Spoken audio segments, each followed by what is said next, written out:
Hi everyone, we're just going to wait for another minute.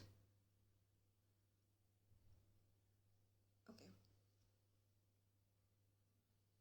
Hi everyone, thank you so much for tuning in to our Instagram live today. I'm Shreya Adhikari, an editorial associate at India Development Review. And today I'm going to be chatting with Ulka Kelkar, director of the climate program at World Resources Institute India. We're going to be talking all things COP26, what happened, what didn't happen, what we achieved and what we didn't achieve at this year's COP. Ulka and I also chatted earlier this month, right before COP26 began, and unpacked why this conference was so crucial. If you haven't already, you can check out that Instagram video on our Instagram feed. So I'm just quickly going to add Ulka to the live and we can start.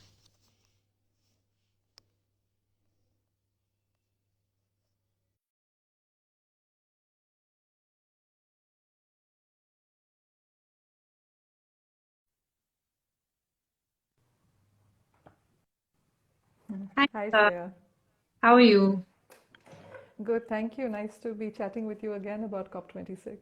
Same. I'm pretty sure it must have been a hectic 2 weeks for everyone at your office. Yeah, I think two of our teammates were actually there at the COP. They went from India. I was watching everything on webcast and feeling very much part of it and feeling the drama in the room. So, yeah, Right. it was a busy time. Yeah. So I mean that's 14 days, approximately 14 days of conversations, negotiations to go through. So what would be some of your biggest takeaways from this year's COP26? Right. I mean, this year's COP26 had quite a dramatic and busy lead up. There was this G20 summit that happened in Rome just before the COP, and then all the world leaders, heads of state, all went from Rome to Glasgow. Then there was a World Leaders Summit on the first 2 days, where the Indian Prime Minister also made some pretty dramatic announcements on the 1st of November. And then the nitty gritty of the technical negotiations started and continued over the next 2 weeks. So part of this was finalizing some of the rules of the Paris Agreement that were pending since 2016. The deadline for some of these was 2018 and now it's 2021, so it was high time some of these rules were finalized.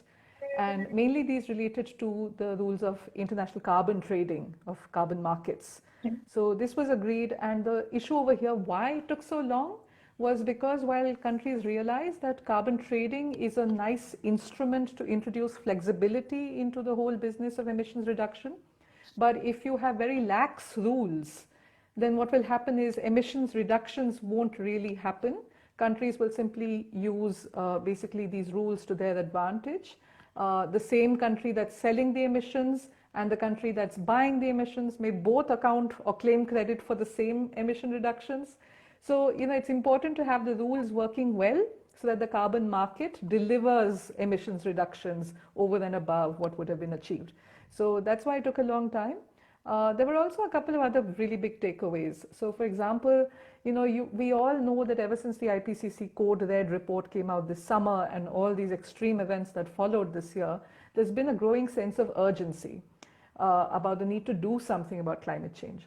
But the COP process, this multilateral process under the United Nations umbrella, by its very design, its very nature, is a very slow, lumbering sort of process. You need all 198 odd countries to agree to every word. You can meet only once a year, and in a pandemic year, even that didn't happen. So it's a slow process, but this time what they've tried to do is make sure that they review actions on climate change more frequently at a higher level, so at a level of ministers. And they've asked for countries to come back next year itself, by 2022 itself, with stronger actions that are aligned to the temperature goal of the Paris Agreement.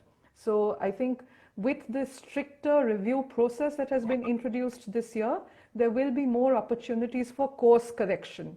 Otherwise, we had to wait for several years to kind of take stock of where we are, and now we'll be coming back every year with updated data. I think the final big takeaway is this new language that was introduced in the Glasgow Climate Pact on phasing out inefficient fossil fuel subsidies. Right. And this really recognizes the fact that however much you may put into clean energy, you're also putting in a lot of money still into fossil fuels. You're subsidizing. So in some sense, often you keep bailing out industries or power plants that have become inefficient. So those kinds of inefficient fossil fuel subsidies, countries should commit to phase them out. And for the first time, there was a reference to phasing down coal power. So that was something quite important, because there's never been a reference before in the Paris Agreement or any of these agreements to specific fossil fuels and to their phase out. So it's in some sense like a signal, putting a writing on the wall that eventually we must move away from fossil fuels. So I think those are the big takeaways from inside the COP. There's also a couple of big takeaways outside the COP. And one thing that I think a lot of people would not have noticed is that the International Monetary Fund has created a $50 billion fund out of special drawing rights, currency called SDRs. So this is not in dollars or the currency of any country. And it's saying we're giving $50 billion for the most vulnerable countries to use for their resilience to climate change. Another big sort of announcement that was made was for something called the First Movers Coalition, which involved industries that are very difficult, to reduce emissions, like shipping, aviation, the buildings and the cement industry, the steel industry, the long-distance trucking industry. And I think here shipping and aviation is particularly important because it doesn't get counted in the national accounts of any one country. So it's important to have something outside the COP and bring in that sector also into the purview of the emissions reduction. So I think overall, those are the different kinds of progress that happened in this COP. Okay, sorry, could you get into a little bit about how the currency would work? So the IMF in any case gives these, every country contributes and every country gets a share. This is the first time that a part of it has been allocated for climate resilience. Right. So for example, what happens is that many of the poorest countries in the world often take loans from multilateral institutions or from other rich countries.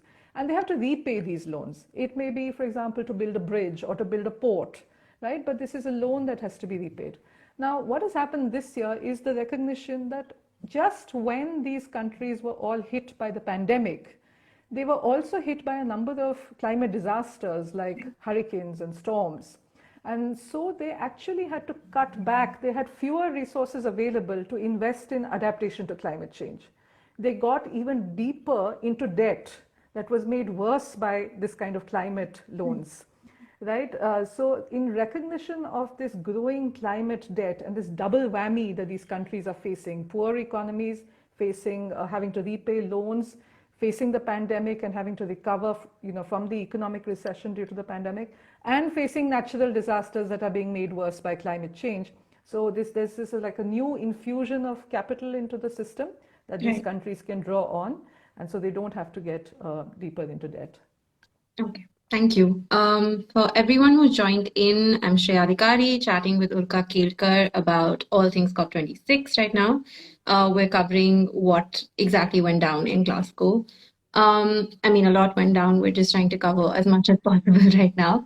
Ulka, talking about countries most vulnerable to climate change, I think this year's COP made space for those countries, and could you talk about what some of their asks were and whether the Glasgow Climate Pact has managed to come through on some of those? Excuse me. Sorry about that. No worries. Sorry about that, yeah. No, I think with the most vulnerable countries, there's one sentence that I always remember. This was the former President of Ireland, Mary Robinson, who said that the most vulnerable countries are the conscience of the COP. They're the ones who bring the urgency to the discussions. So they had 2 or 3 very important asks, as you put it. From the time of the Paris Agreement, they have been saying that for us, 1.5 degrees Celsius and 2 degrees Celsius is not an academic, minuscule difference to be studied. For us, it's a difference between life and death. And the whole issue of sea level rise, for example, for these very low-lying countries, they always talk about how they're losing land and have nowhere to go. So that is the urgency that they've been trying to bring to these discussions for years now. saying that we wish we could do something about it, but our economies are not such that we can transform the world economy. All we can do is bring this to your awareness, appeal to your conscience to do more. So 1.5 degrees Celsius for them is a very important symbolic figure, and I think for the first time in this particular COP, there has been a due recognition of that fact. The second is that they were asking for climate finance specifically for adaptation. And even when climate finance comes, it tends to go more towards actions like renewable energy. Because these are finally now, now that renewable energy is becoming competitive, these are investments that have good returns for investors. So people now don't mind putting in money for projects like this to reduce emissions. But when it comes to actions in the health sector, in the water sector, in the agriculture sector, these don't pay returns to investors like a commercial project would. The beneficiaries often distributed over vast regions and are the poorest people and can't pay for the services that are being offered. So adaptation finance in these sectors always suffers. And right now it's only a quarter of the total climate finance that is coming from developed countries to developing countries. Even the total amount is not much because it was supposed to be a floor of $100 billion. That's not been met. So it's just a quarter of that amount. And as we said earlier, often if it comes in the form of loans, it makes these vulnerable countries go deeper into debt.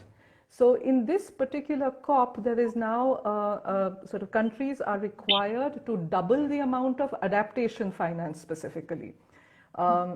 So that's something that is again very meaningful for these countries. And the third and really the most sort of difficult issue is that of what is called loss and damage, loss of lives and damage to property as a result of climate events that are already happening. So not some future climate change, but disasters that are already becoming more frequent or more intense because of the greenhouse gas emissions that have been added to the atmosphere over the last 100 years or more. Now, loss and damage was always a very contentious issue in the COP because it could set a precedent for legal liability. So anybody could sue, a government or a company saying it's because of your greenhouse gas emissions that there is a more intense storm in my country and I've lost my house or I've, families lost their lives. So there was always a great resistance to incorporating this within these negotiating texts. And for the first time, it has got its rightful place as a separate section in its own right in this Glasgow Climate Pact. Now, what they were hoping for is actually a tangible facility that would have funds coming in for loss and damage, in addition to the adaptation finance that we talked about. This COP stopped a little short of that, but for the first time, they've said that we will have a series of dialogues, we'll have a process, and we do encourage countries to provide funds for this. So the government of Scotland started things off by contributing £1 million to this. They doubled it to 2 million. The Wallonia region of Belgium has put in a certain amount, and a number of philanthropies have put in $3 million more into this loss and damage. So I think now there is a certain momentum building about the specific needs of the most vulnerable countries. Okay. And coming to India's statement of achieving net zero emissions by 2070, could you talk a little bit about what that means and what do you foresee as the next steps for us post COP26? Right. So net zero by 2070 seems like a very distant target, but actually the reason why India's net zero target is being appreciated and is because it starts with very ambitious 2030 targets. So the Prime Minister of India announced 5 targets, 4 of these relate to 2030 and the 5th one relates to 2070. So these 2030 targets basically around a massive scaling up of renewable energy in the next 9 years alone are what will lead to a kind of a decarbonization of the economy. So while the 2030 targets start by saying we will make our non-fossil fuel electricity capacity go from around 150 gigawatts where it is now to 500 gigawatts in just 9 years, this will have repercussions for other sectors as well. Because if you have electric vehicles, these will now run on cleaner electricity. Right. If you have industry wanting to electrify more of its processes and use more of hydrogen eventually in the next decade, that electricity and that hydrogen will also come from cleaner sources. So by cleaning up our electricity mix, we're also cleaning up eventually other sectors of the economy as well. And that's what that 2070 target really relates to. Why it is, people have said, why is it so distant? Is because right now we are in a very different position compared to other countries, industrialized countries. We need to still meet the energy needs of a growing population, of a developing economy. What we are promising, though, with all of these targets, the 500 gigawatt non-fossil fuel electricity capacity, the fact that 50% of our electricity will come from renewable energy in 2030, that we will cut 1 billion tons of CO2 between now and 2030, and that we will improve the GHG intensity of our GDP from 33 to 35% to 45%. What that means is even though our economic production grows, it will grow more cleanly. So all of these 4 targets taken together basically means that emissions from our power sector will not continue to grow even as we continue to provide more power for our growing energy needs. That's a pretty unprecedented thing for the country of, in our stage of development. So it's actually going to be quite a grand experiment that, we don't have any role models for. And a lot of things will need to fall in place. Institutions, policies, land, community participation. All of these things will have to be done in a very responsible way to make sure that we meet both our global environmental commitments to the world community as well as the livelihood needs of our population. Right, right. And okay, so we've covered the parts that what happened, what are some of the important key takeaways that you think we all should know, but what personally disappointed you, perhaps, in COP? Not much, because I have very low expectations. I go in with very low expectations into these things. I don't expect, big successes or anything. But definitely, I mean, on finance, on climate finance, it was very disappointing because, even a few days before the COP, we were expecting a delivery plan from the countries. And when the finance delivery plan came, it basically said, sorry, we're going to fall short of it. We'll try to make up for it by 2023, but we're not going to be able to meet it. So that to me I was honestly quite taken aback. I kept very naively waiting till the last minute for some speech by some president of some rich country saying, yeah, we'll give you the $100 billion, we will make up for it. But it never came. So in that sense, yes, it was, I think it continues to be a perpetual disappointment. At some point, I suppose one becomes cynical about it. But I would actually concentrate more on the positives, not just to put a positive spin on it, because I really believe this is where the action is. The COP, after all, is a meeting of governments. But a lot of the signals that have come out of the COP are going to play out at many different levels. So, for example, India's states and cities will now also be able to, make their own plans for how India can urbanize in a way that's climate friendly. How can we make sure that we leave room for nature so that when, weather events happen, we leave room to cope with them. For example, the recent flooding events that we've seen, they are a combination of climate extremes and developmental choices. So I think that is something very important, as instead of urban sprawl, can we have, better provision of transportation and other services and develop like that. So I think that will be a big opportunity. And on the corporate side, I think for Indian industries, they will now be held to the same standards as, say, European companies or American companies. And if they want to compete in the global market, they will also introduce many of these, low carbon technologies and policies within their own setup. Now that these rules of carbon trading are finalized, India can also create a domestic carbon trading market. We have an energy trading market, but we can extend that to carbon and link it with the existing carbon markets in Europe or elsewhere. So I think there will be a lot of action that we'll see in the next few years. And this COP will have, quite far-reaching effects, despite the fact that the process seems very, very slow and very bureaucratic. Okay. Anything else you'd like to draw our attention to, or you think this is as much as you can pack in an Instagram live? Well, no, I think every day I think about something else, some other element of this.